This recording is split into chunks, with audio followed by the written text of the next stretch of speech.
ये क्या under own था अपोलो हॉस्पिटल खास तौर से, क्योंकि आपको याद होगा लगातार बिकवाली की पोजीशंस पिछले हफ्ते और उससे पहले देखने को मिली थी, और ये पुल बैक है महज या फिर कुछ चार्ट्स पर सिग्निफिकेंट दिख रहा है जो कॉन्फिडेंस देता है कि अपोलो हॉस्पिटल में और तेजी आएगी?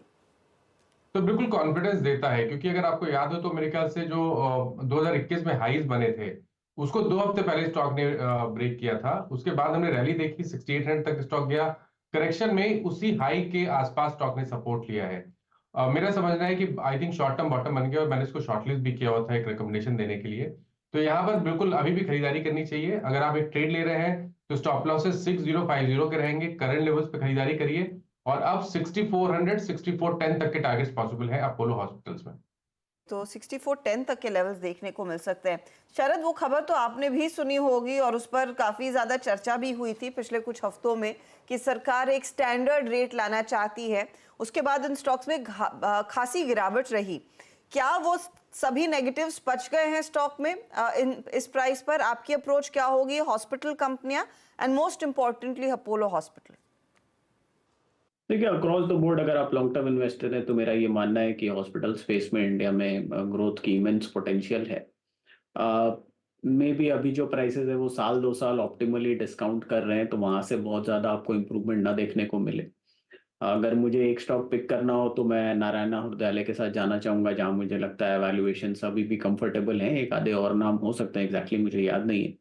अपोलो करंट प्राइसेस पे मुझे लगता है फेयरली वैल्यूड है, ना बहुत ओवर वैल्यूड है ना बहुत अंडर वैल्यूड है। जिस टाइप की इनकी ग्रोथ स्ट्रेटेजी है, जो नंबर ऑफ बेड्स एडिशन की ट्रेजेक्ट्री है अगले साल 2 साल में, मुझे लगता है काफी अग्रेसिव रहेगी ग्रोथ रेट्स वगैरह। और अगर 30-35% की रेट पे अपोलो ग्रो कर सकता है तो 40-45 का मल्टीपल मिलना या 50 तक का मल्टीपल मिलना बहुत मुश्किल नहीं होगा। बाजार के मूड माहौल पे काफी कुछ डिपेंड करेगा।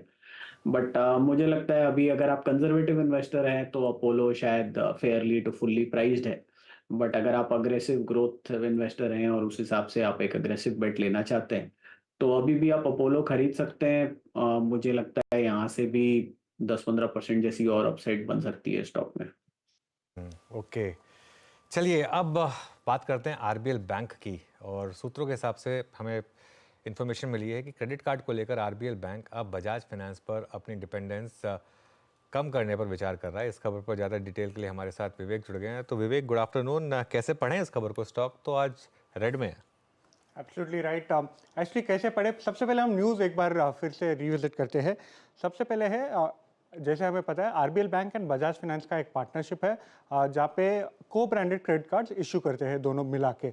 आज हमें पता चला है सूत्रों के अनुसार दैट आरबीएल बैंक एक्टिव